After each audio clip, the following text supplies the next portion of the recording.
Welcome to our Energy and Human Flourishing webinar, where today you'll be hearing about how our distinct values-driven investment approach informs our holistic Business 360 evaluation of the energy sector. Before I introduce you to our presenter today, I do want to cover some important information. This communication is for informational purposes only. The opinions expressed in this webinar are subject to change, and any specific companies mentioned are for informational purposes only and should not be construed as buy or sell advice. Our presenter today is Reginald Smith. Reginald Smith serves as an associate portfolio manager and senior research analyst for Eventide, where his primary responsibilities include evaluating and monitoring new and existing investment opportunities with a focus on energy, utilities, power, and renewables. Reggie, I'll let you take it away. Thank you, Matt. It's great to be here and great to be here with everyone. Here's our agenda for today.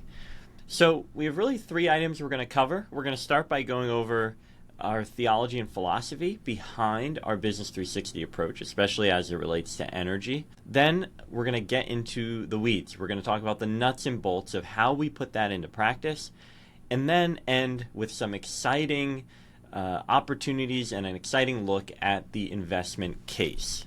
Okay, so without further ado, let's jump right in. So first, what is Business 360? This is the framework that we use that is woven into our investment process, by which we look at all of the areas of impact of a business, including what it does, including the product or service it provides to the world, and look at how it does that could even be a competitive advantage. For example, in how it serves its customers extremely well. And it is the framework, of course, now when we talk about energy, that we're going to dive into how we think about environmental stewardship, how we think about the community and those impacts through the lens of Business 360. Okay? Now, the first idea that I'd like to introduce is what I mentioned, good products. What does the business do? And when we first look at a business, of course, we ask, is this product or service contributing to human flourishing? And a good product, we think in two ways. We think about it in two ways. One, is it serving an important human need? And does it make the world better or enhance human development? We can break that down into three other categories: develop, sustain, restore. Develop is the idea of contributing to growth. For example, digital technologies that enhances business and efficiency. Sustain would be products like agriculture goods, clothes, housing, right? Things that we need to sustain and survive and thrive. And then restore, products like life-saving drugs. So any company that we invest in, ultimately, we want to see it fall under one of these categories. And then we look at the practices. So how does the business deliver that great product? And we will go around this circle and analyze energy and energy companies through this lens. So we want to look at if the business is caring for the environment, if it's investing in communities, does it have a reputable supply chain, etc. Now, just to orient ourselves, I want to talk about energy sources briefly, so we are all on the same page. We can think of them in really two broad categories. So one major category, of course, is what we call fossil fuels. That's coal, oil, and natural gas. These comprise about 80% of the energy that we use today. Other sources include nuclear, where we split atoms and extract the energy in that process. Bio, where we burn wood. Of course, this is one of the most ancient forms of energy extraction. Hydropower, where we use the natural flow of rivers and gravity to turn a turbine that then produces electricity. And then, of course, wind and solar power that leverage wind and the sun, respectively, to generate electricity.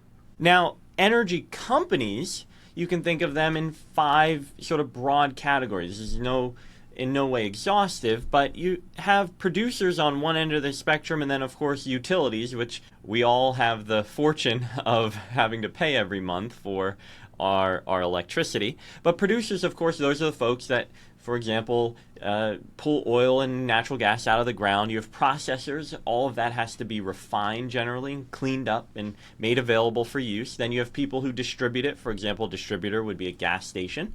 And then you have electricity generators that might use some of that natural gas that was produced and, of course, burn it to produce electricity and send that electricity into a broad market. And eventually that electricity makes it to your house through the utility. Now, I want to dive into very briefly here, but really lay a foundation for our Business 360 approach in a biblical worldview and how it applies to energy. And I want to invite you, whether you're a Christian or not, whether a person of faith or not, just to understand the philosophical and theological underpinnings of our view. So we believe that God is the source of all life. Of course, one of the most famous verses in the Bible, Genesis 1:1, in the beginning God created the heavens and the earth. And then, of course, God makes mankind, and he blesses them and says, be fruitful and multiply. So we know that God is desiring humans to flourishing, and this is where we get that idea. And then, interestingly, he says to have dominion over the fish of the sea and over the birds of the heavens, over everything else he had made. And so we see two things here. One, that yes, God supports human flourishing. And two, that God has actually entrusted us. This is a bit of a commissioning, a bit of an ordaining for humanity to steward what God has made. And so one of our first takeaways here is that God entrusts stewardship and care for his creation to mankind. And of course, the question then becomes, well, what type of stewards or rulers are we to be? And if we go to the verse before in Genesis 1:27, it says God created man in his image. And from this we can extract that one, humans are special in the sense that we reflect the image of God. And in that reflection, we should therefore represent the character and nature of God in ruling with wisdom and kindness. And then we should also be obeying the mandate that he's given us in Genesis 2:15 to work and keep. And these are very important ideas. To work is in support of development, or this pursuit of flourishing. And then to keep is to preserve its goodness. Those are the ideas that we get there. So when we bring this all together, we believe that God commissioned his image bearers to preserve the goodness of creation while developing it further. And this is what we pursue when we think about energy and its contribution to human flourishing. We want to enhance human development. We want to see people able to thrive, and we want to do that in a way that preserves the goodness of creation. So how do we put this theology and philosophy into practice? And this is where it gets very exciting. So, of course, good products. We have to ask, is energy good for society? Is it good for the world? Is this a place where we want to be investing? Well, I think the answer is a resounding yes. I have a quote here from a somewhat famous energy historian, Vaclav Smil. He says, energy is the only universal currency. One of its many forms must be transformed to get anything done. And I think that says it. Well, we need energy to get anything done. If we move from left to right here, we of course know that energy undergirds, is the foundation for us to transport, to move goods and services around the world in ways that were impossible 1,000, 2,000 years ago. Whether it's shipping and flights and trains, we're all getting to work and living our lives from energy. But then also with sustain, the ability to develop efficient and expansive agricultural practices, as well as provide the special materials we need for safe housing and proper clothing. And then, of course, restore. Our elaborate medical system is built on the backs of electricity that enables hospitals and lab equipment and so many wonderful things to run continuously and perform experiments and develop better drugs and technologies that save human lives. So energy is extremely important and positive for human flourishing. If we look at some more data here, this was a study that shows the energy consumption on the x-axis here on the bottom, and then on the y-axis, top to bottom here, it shows the per capita GDP. And clearly here you can see the more energy you have, the more human prosperity you have, the higher the thriving in that society. Here's another chart that shows life expectancy. When you consume more energy, you have a longer life. That is, again, showing that energy, you get better hospital systems, you get more food production, right? It's all the things that energy produces that enables that longer life.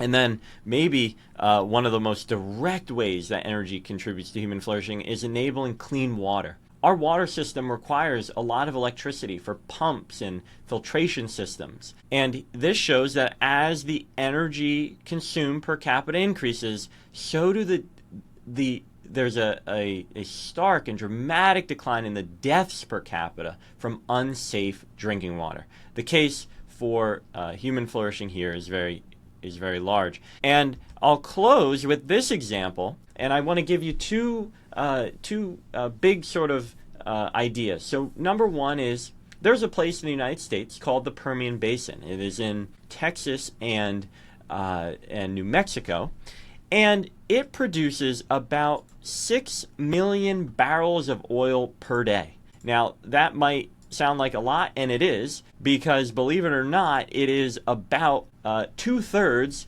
the total production of the Kingdom of Saudi Arabia, at just over 9 million barrels per day.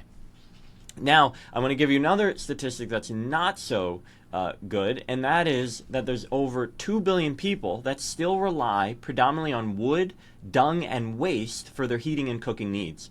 And the challenge with that is, and it's especially for children and women in developing countries that are in the house, spending many hours in the house, and they're breathing in the soot that comes from burning these materials, and it leads to premature deaths because of those long-term health consequences.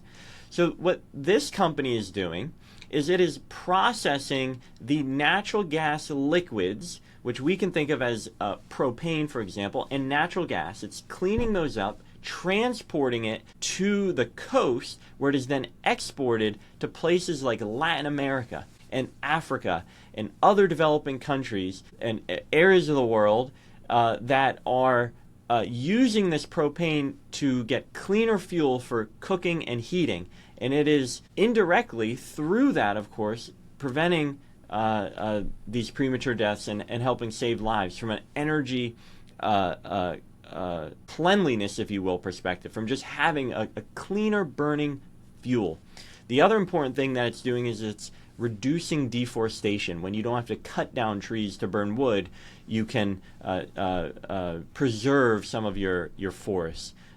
So this is one great example of how an energy company can directly contribute to human flourishing. Now, we're going to go around the wheel here. I showed this image earlier. We're going to go around the wheel and look at each stakeholder and ask, what are we pursuing with our Business 360 in these different categories? And we're going to start with, of course, one of the most important, and that is the environment. So when we think about environmental stewardship here, we have 4 different areas that we focus on. The first is low cost and energy efficiency.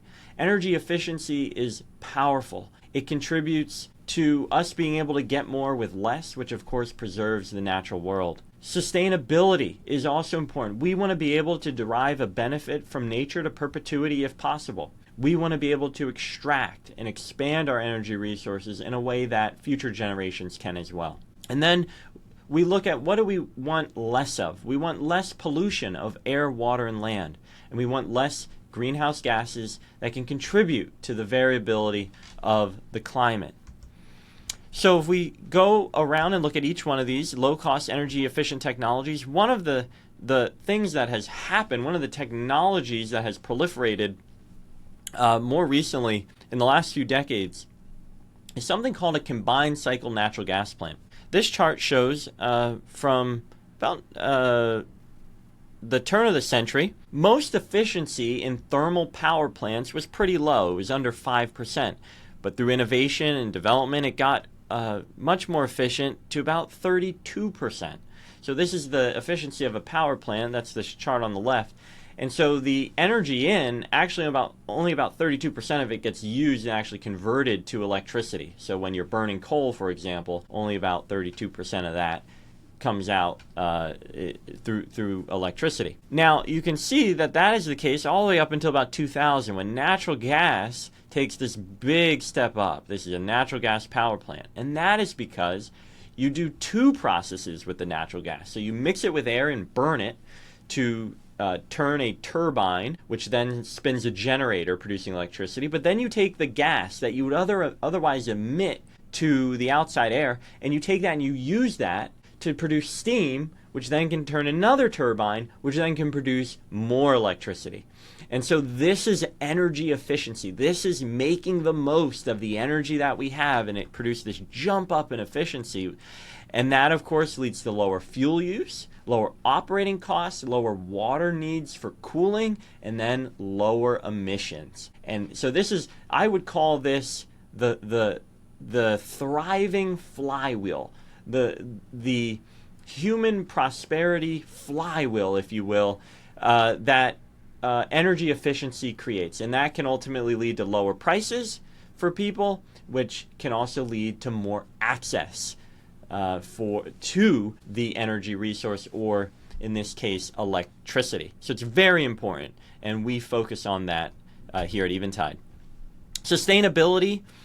We look at this comprehensively. So we know that on the charts here on the left, the oil, it shows the oil and natural gas reserves that we have, proved reserves in the U.S. We know that those resources are limited. At some point, they will be depleted. But for now, we're actually seeing our reserves increase. This is a result of discoveries in the Permian Basin, for example, and improvement in drilling techniques that enable us to access those sources of energy. When we think about solar, we know that the sun is always plentiful and free. But we also have to look at the supply chain and the materials used to create the solar panels, and then as well as the batteries that are often joined. This image on the bottom right here shows a lithium evaporation ponds that stretch for miles. Of course, there's some defacing of the natural environment here, but also massive amounts of water use that might not be sustainable in the long term. And these are ponds that are used to make lithium, which is used in batteries that are often paired with renewables to overcome the intermittency. So we have to look at the holistic impact of a technology when we think about sustainability, both on the climate and the environment. Now, these examples that I have here prepared show how we look at reducing pollution. On the left, this is a electricity generator, a power company that has reduced what's called SOx and NOx emissions. These are emissions that can have a negative impact on people's health, especially those with asthma. And you can see that over the last 10 plus years, they've dramatically reduced these emissions. And a lot of this is driven by the conversion from coal to natural gas. On the right, I'm showing a chart of Williams Energy. This is an energy company that we have been invested in for some time, and we really believe in the outlook for the business. The company here has documented their spills, and you can see in 2019 they had just over 70 barrels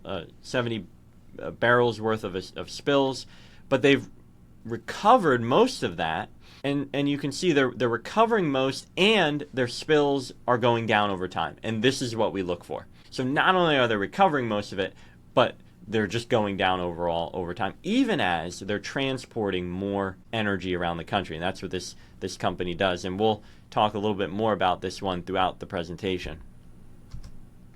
This is the same company, Williams, and it shows their greenhouse gas emissions intensity declining over time.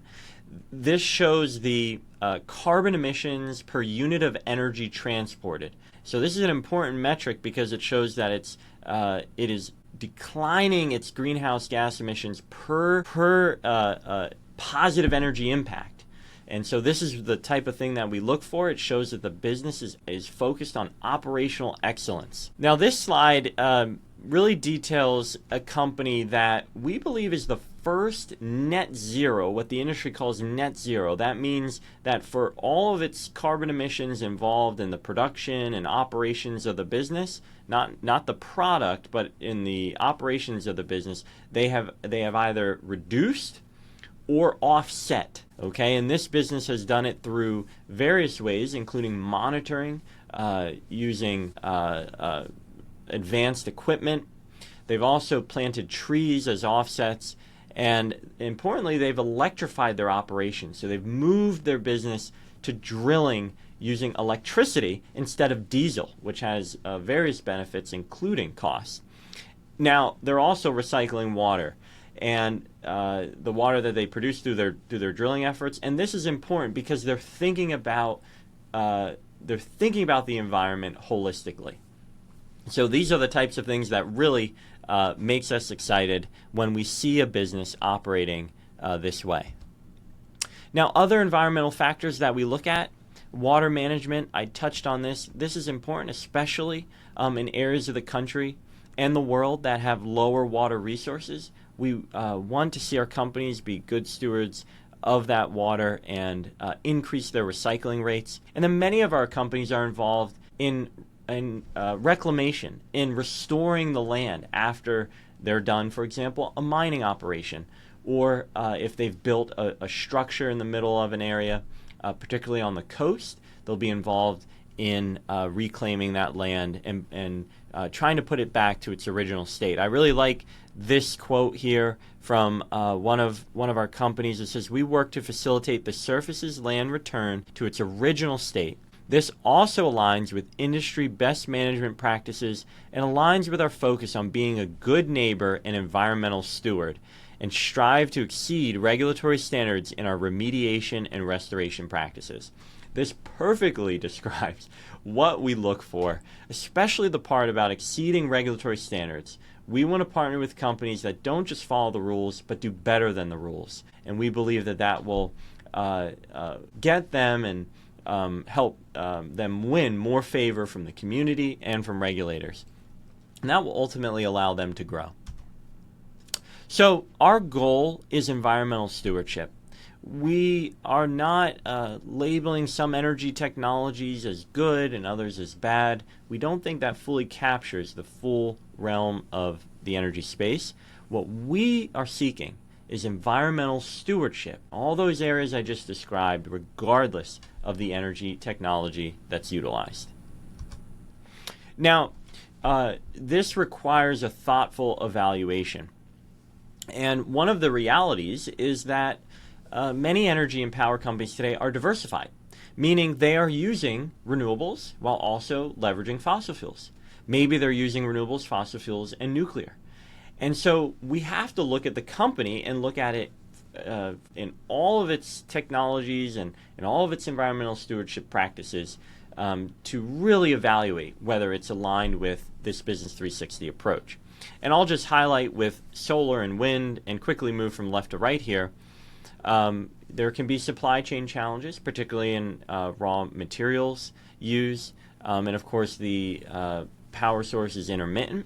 With hydro, there can be complications, particularly with the community, because of the large, when you slow the river down, there can be a pool of water that forms that can impact local communities. And so there's many considerations with each of these technologies, but of course hydro is a low carbon power source that can provide mostly reliable power, except when, of course, there's a drought. And then nuclear. Nuclear is expensive. It costs a lot to build. There's some risks around disposal of the used fuel, but it's a very stable, low carbon source of power. And then, of course, fossil fuels, where we get most of our energy today. We're concerned about the CO2 emissions, pollution, And there can also be some country level risks, for example, where we get those fossil fuels in sometimes politically volatile countries. So we have to think comprehensively. We have to think about the risks and rewards with each technology, and most importantly, how the company is stewarding those technologies to provide a good product to the world. All right, so now we'll dive into the community. How do energy companies impact the community? And importantly, what are we looking for? What really makes me excited in this space is when I see a company that is partnering to produce the workforce that it needs, and really that many areas of the world need, that are really providing meaningful opportunities for people, particularly in the lower income end of the spectrum. We're invested in companies that are training ex-prisoners to maintain the infrastructure on the electric system. They're doing vegetation management, helping maintain the system so that when storms come through, the electricity stays on.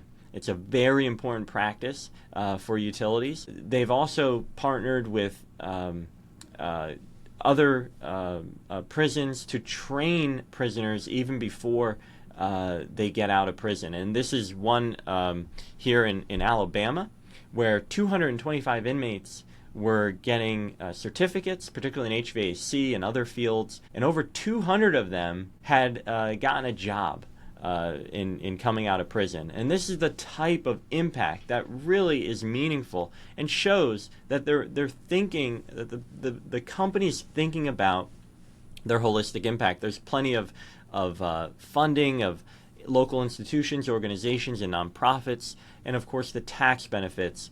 It'd be hard for me to overstate just how important the tax benefits that energy and power companies provide to communities. This is an example of a utility named Entergy. They operate in the Deep South, in an area of the country that where they have 40% of their customers living in poverty. They operate in Louisiana, Mississippi, Arkansas, and Texas. But they're very involved in serving their customers well. They provide free tax preparation to low and moderate income. Anyone who is in their service territory that's lower moderate income can get free tax preparation. They provide legal services. They're partnering with Jackson State University to create an innovation lab to build that workforce of the future, provide real economic opportunity for people. Here on the right, you can see some of the dollar amounts of the economic impact that they've had. This Power to Care, I'll just point out, $2.2 million they've helped raise to help disabled people and other more vulnerable people to be able to pay their electric bill. So this is a utility that gets it. This is a utility that understands the role that they play beyond delivering the good product. They're also providing good practices. All right, we're going to look at suppliers. This is very important, especially when we talk about renewables. So in supply chain category, overall, we want to see that suppliers are behaving much like the company that they're procuring from, or which would be the company, or much like the company that we're invested in, right? So if they have a supplier, we want to see them behave the same way as the company that we're invested in. For example, Entergy, we want to see Entergy's suppliers behave the way Entergy would behave. And so many companies enforce this through a code of conduct.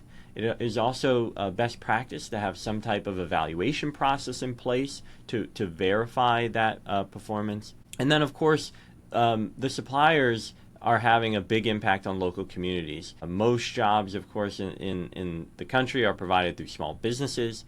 There's a ripple effect, an economic ripple effect that occurs when a supplier is able to serve a larger company, and then it just creates potentially tons of jobs in an area, whether that's the laundromat, the real estate market, etc.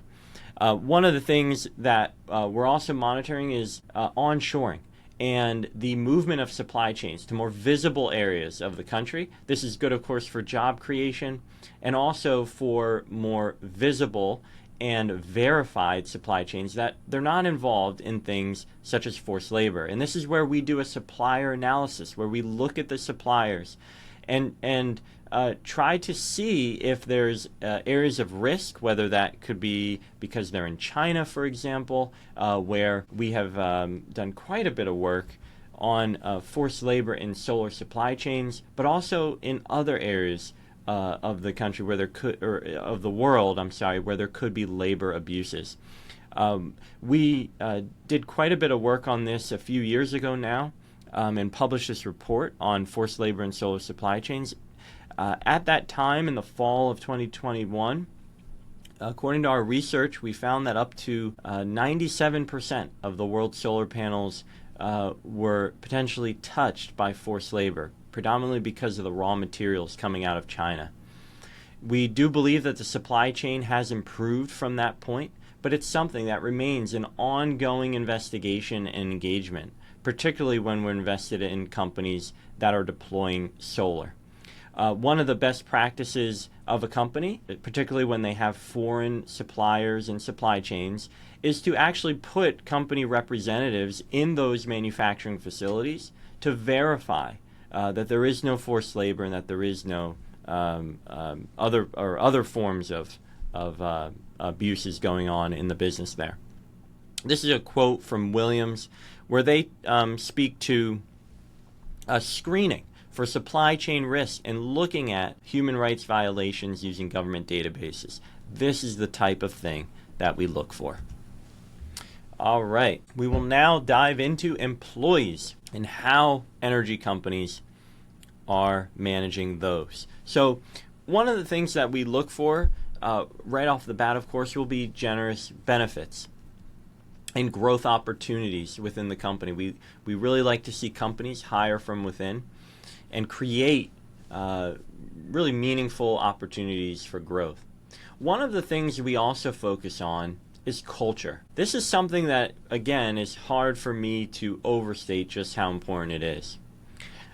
Culture can, we believe, make or break an organization. We look for companies that have collaborative cultures, companies that are from the management team on down, creating a humble environment where there's learning, listening, where we've invested in companies that have listened to the frontline employees to make an engine improvement to their drilling devices. That idea led to them creating an entire manufacturing process for all of their engines, and that efficiency spread throughout the organization has helped them develop lower cost drilling techniques. And it all started by the management team paying ear, giving an ear to a frontline employee that was noticing that their motors kept breaking down when they were drilling. That's the type of humble culture and leadership that we look for. I would say that when it comes to energy companies, the main thing is safety. And this is a quote from Michael Dunn, the Chief Operating Officer of Williams. He says a little bit about our priorities. He's speaking at an investor day. He said, when it comes to operation excellence for us, as I always say, it starts with safety for the organization and for our team and for our customers. Certainly safety and reliability are incredibly important. This is the attitude that we look for, safety, and it really comes out of that culture. This shows safety incidents that lead to lost work time per 200,000 hours worked.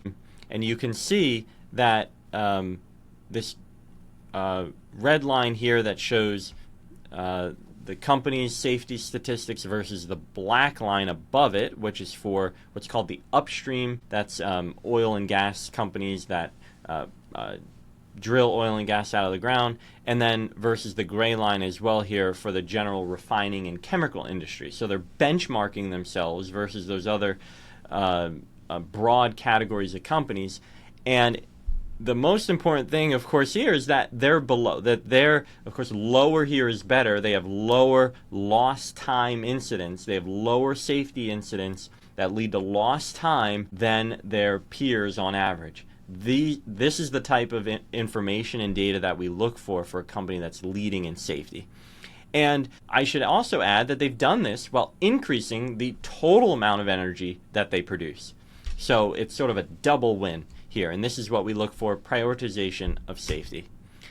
This is a company this is two companies that I've left sort of hidden here, but I want to describe them. When you simply search for pipeline explosions, these are two companies that transport through pipelines natural gas and natural gas liquids. And when you simply Google search and look in the last 4 years, for company A, you find 4 reports of explosions, including the loss of life. For company B, you only find 2 reports, and there was no loss of life. This might not be an extensive list, but it shows the type of research that we do and what we look at. And so for company A, we didn't invest because we weren't comfortable that they had addressed the root cause of these safety incidents. And with the loss of life, we take that very seriously.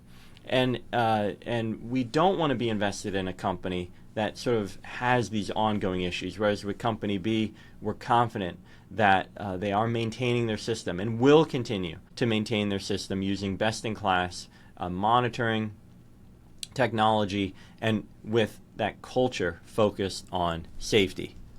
So this is very important when we look at both the people impact and also the infrastructure maintenance. So now we'll look at customers, and I'll use a relatively simple example here to highlight the importance of serving customers.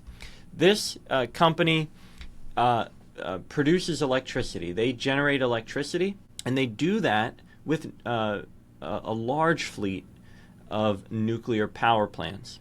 So if you start here on the left, this chart where you see the 21% in green, that is this company, and this is detailing their market share. So they serve 21% of what's called the C&I market, a commercial and industrial market. So if you are a commercial industrial company in the United States, there's a 21% chance that this company is providing you electricity. Okay? So this is a quite impressive statistic.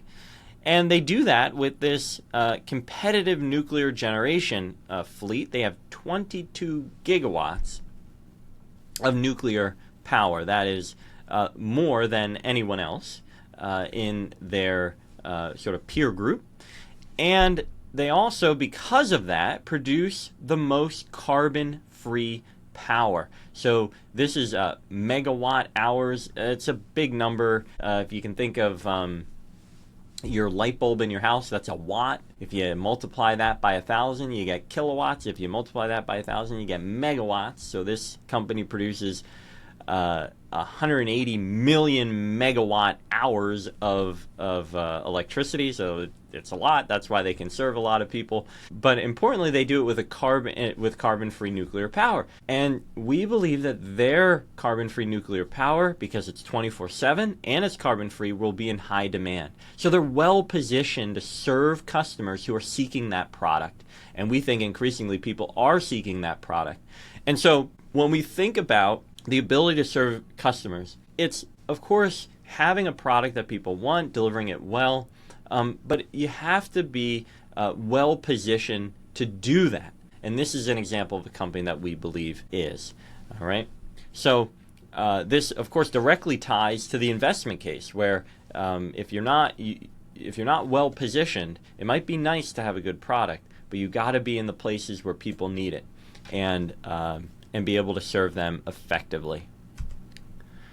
So I want to also touch on management, because management assessment is very important to us. And we look for management teams that really exude this Business 360 philosophy and approach. We want management teams, when I'm in meetings with managements, I love when they'll say, we're really focused on serving our customers, or safety is our top priority, because they're speaking our language. They're speaking about the things that we care about. I was recently in a meeting with a management team, and they were talking about how they serve their employees. And this particular company is very generous with their equity that they give employees, that the receptionist was actually able to buy a storage business on the side from just the equity awards that she had gotten over time. And that's the type of care for people, for the planet, for their customers, how they're thinking about all the areas of impact of the business. That is what we look for. Now, we have seen the opposite. One management CEO, when we were discussing the solar supply chain issue with them, he said that it was a philosophical question whether we should be focused on reducing forced labor, places such as China, or focused on reducing CO2 emissions. That was not acceptable to us. We divested, and that company has actually not done well. Their company and their stock has not done well at all. I'll never forget one time, Finney Curvilla, our co-founder and co-chief investment officer, he said, when you find a company management that has sort of an ethical oversight, it's often that you find that they're overlooking something else. And this was a case where they were overlooking the possibility of higher interest rates and their ability to fund growth and manage the growth of their business. And they were not prepared. And so this is what I think is a good example of that, where oftentimes if they're not focused on what is really right for others, they're not focused on some key aspect of their business. Now, alignment on the positive side may look like caring about forced labor and the supply chain and requesting to learn more. In fact, this happened. That company that I mentioned that operates in Texas and is shipping products around the world that are helping people get off of burning wood, dung, and waste, that CEO, that management team, at the mention of forced labor said, we want to set up a separate meeting and learn more about your research so that when we electrify our operations in Texas and use solar power, we're not using the panels made with forced labor. That is what we look for. That's what really makes us excited. And that's when we believe we have a management team that really gets it, that is aligned with us. And I mentioned the safety. That has got to be front and center, and then serving customers. Even if you're a relatively boring pipeline company, reliability matters. Serving customers matter. The energy's got to flow all the time. That's the type of mindset that we look for. So we believe, if I kind of pull this into the investment case for the business, how the Business 360 process impacts the investment, how it bolsters our investment thesis. This is what we believe. Energy companies that cultivate safety and good management of the environment are more likely to receive regulatory support in growing their operations. Williams, we believe, is a good example of this, where the company told us that the governor flat out said, if you want to build a pipeline, in this case it was in Pennsylvania, we want Williams doing it, and it's because of their environmental record. That environmental record is very important. We believe that companies that serve their communities well will have the support of that community, that reduce pollution, will have products that are in higher demand, and that, of course, support ethical supply chains will be more resilient, especially as we talk about tariffs and geopolitical risks and turmoil cropping up in different areas of the world. So all of this works together to create what we believe are good investments. All right, now I'm going to take just a few minutes here to end on the investment case. So we made it through much here, and I appreciate you bearing with me. So now let's dive into what is the investment case for energy today. So one, significant demand growth is back. Well, what do I mean by it's back? Well, this is an image that shows the electricity demand in the United States from about 2010. And in fact, if I went back even further, it would look much the same. It's essentially been flat. We've had 5% cumulative growth from 2010 to 2024. It really hasn't been there. But now all of a sudden, we're seeing it tick up. and we're seeing it start to come through in the data, mid-single digit, low single-digit growth, which if you take 2% growth and just push that out over the next 20 years, it's a massive increase in the amount of electricity that we need. This projection has 32% cumulative increase over the next 15 years, and that is driven by large loads from onshoring of manufacturing, from data centers, from electric vehicle proliferation. So this is really exciting. Growth is back. Growth in the electricity market is back. And so we're going to need more of everything to serve this growth, from natural gas turbines to natural gas fuel supply to nuclear power to more renewables, etc. Growth is back. I do want to touch on data centers because this is one of the main drivers of electric demand growth. Data centers, of course, are being used to support the advancements in AI, both the development and also the use of the technology, and we expect that to continue over the next decade. This is a particular projection that shows that over 11% of our total electricity consumption in the U.S. could be used for data centers by as soon as 2030. And this is happening all over the country, particularly in areas of the Midwest and the South. Now, it's more than data centers. This is an image that just zooms in on Georgia. Each bubble is for a different area of electric growth, from offices. The blue is for manufacturing.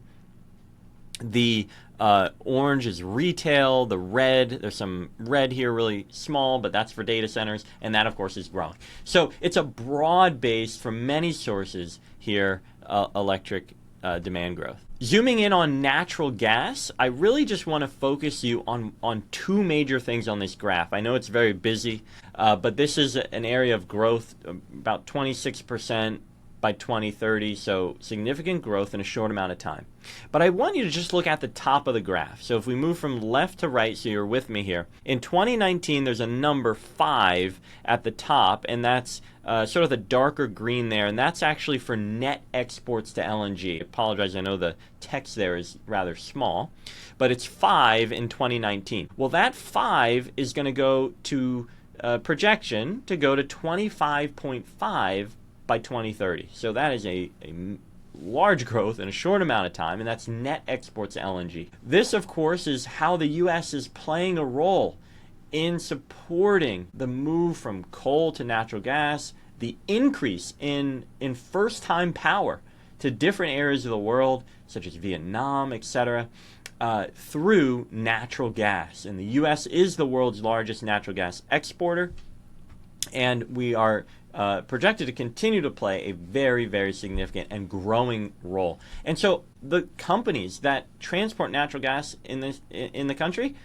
are going to have to transport more, and that's a great growth opportunity for them. And then the second thing I want to point out is the little orange stripe here. It's small, halfway through the graph here, and that's from incremental data center demand for AI. That's for the natural gas power plants that are going to have to be built to serve data centers. So that's another and new growth opportunity for natural gas. So we expect many companies to benefit. I'll just point out some of these here. So first, utilities. Utilities are going to have to build. They're going to have to build new power plants. They're going to have to build new substations and transformers and put it all together to serve new customers. And utilities are actually paid on the investments that they make. So if they make more investments, they can generate more earnings. So this we expect to be a growth opportunity for them. The electricity generators will be able to sell electricity at higher prices potentially because electricity is in such high demand. We also think that they can start doing direct deals with customers. For example, building a power plant to serve a data center customer through a long-term purchase agreement at a favorable price. So many different ways to benefit. And then natural gas companies, whether you're a producer, should be able to produce more gas into higher prices, once again because of the demand for that fuel. And then the transporters, they get to ship more volumes in more areas of the country, and also build new pipelines for maybe the first time in quite some time, especially with a deregulatory focus right now on energy.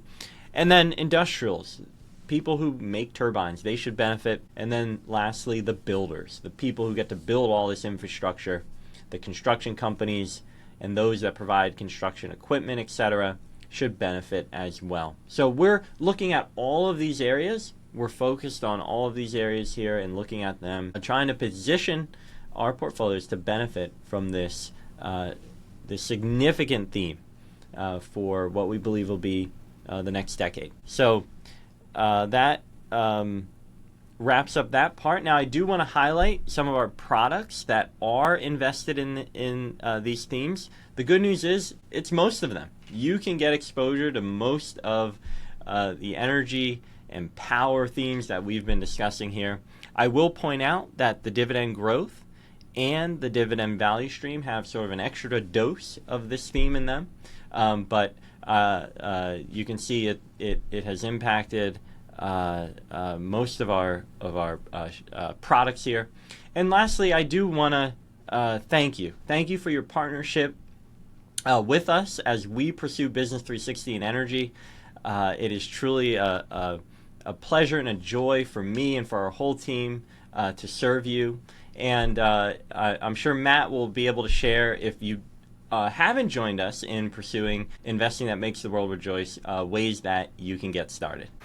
Great. Thank you, Reggie, for the presentation, and thank you for the in-depth walking through of how our Business 360 approach helps us uniquely evaluate this particular theme. I do want to invite, we'll have a couple minutes for questions here, but I do want to invite those of you who want to connect with us more, to learn more about our solutions that we provide. There's a couple QR codes here on the screen here. For individual investors, you can find out more there. And then for financial advisors, you can scan that QR code to connect with a member of our team to discuss more.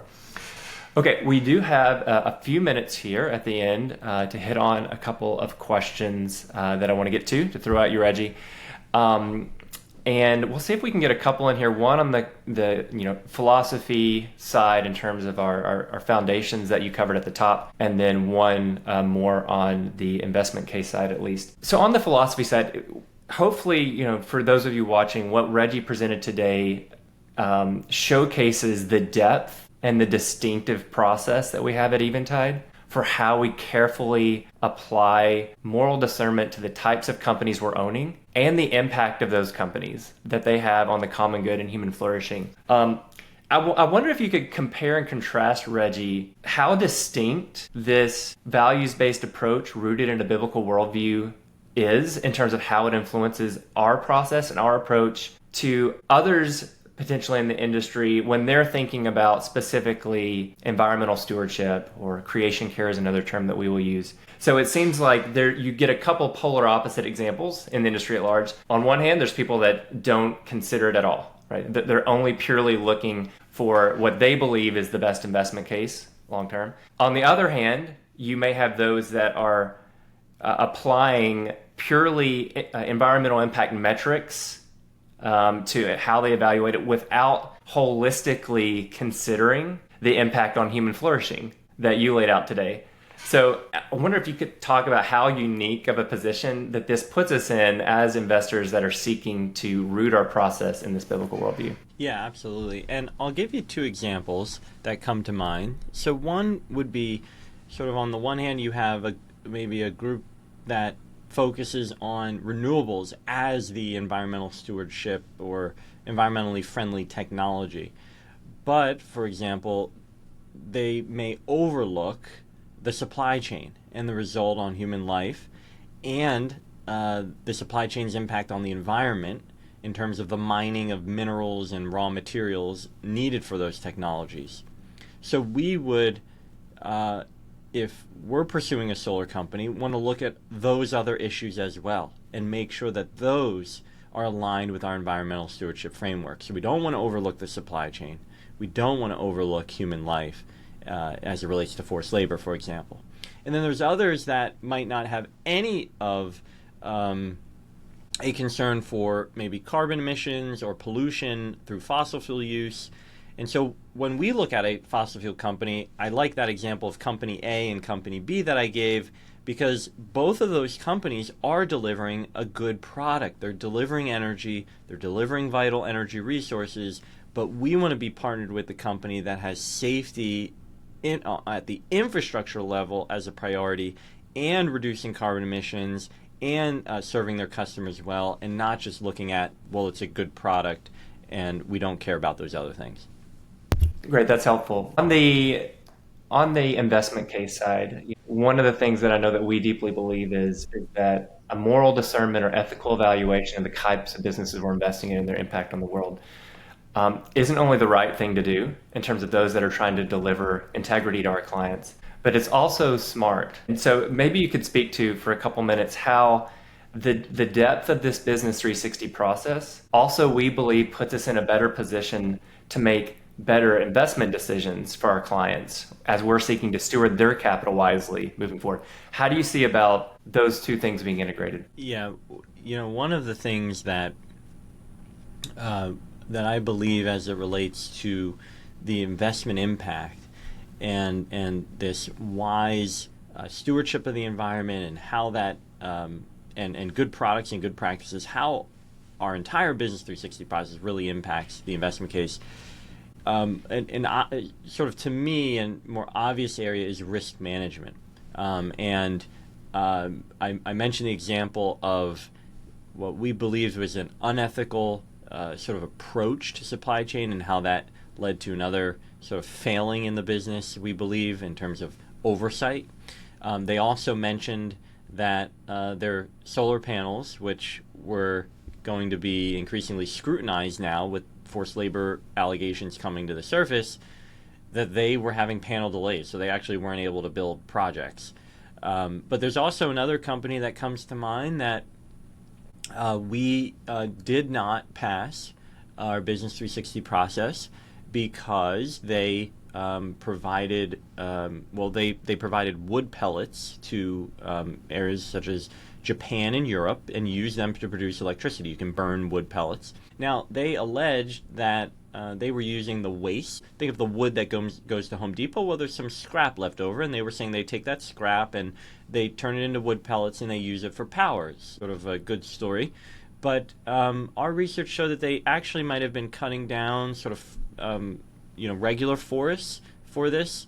And so we didn't believe in sort of the environmental benefit that they were touting, and they made this big bet shortly coming out of the pandemic, a big trade that went wrong, and that company is no longer a ticker, so an investable ticker. So, those are examples where we have sort of looked at things, I think, from a different perspective, even when others were maybe going another way, and it's really the result of our Business 360 process that differentiated us. Great. Well, thank you, Reggie. Thank you for the time today. Thank you for walking us through the depth of our process and how we think about the opportunity in energy. Thank you all for tuning in today. You should be able to have access to this recording and the slides with this presentation shortly after this webinar concludes. So thank you again. Appreciate it. Thank you, Matt. Thank you, everyone.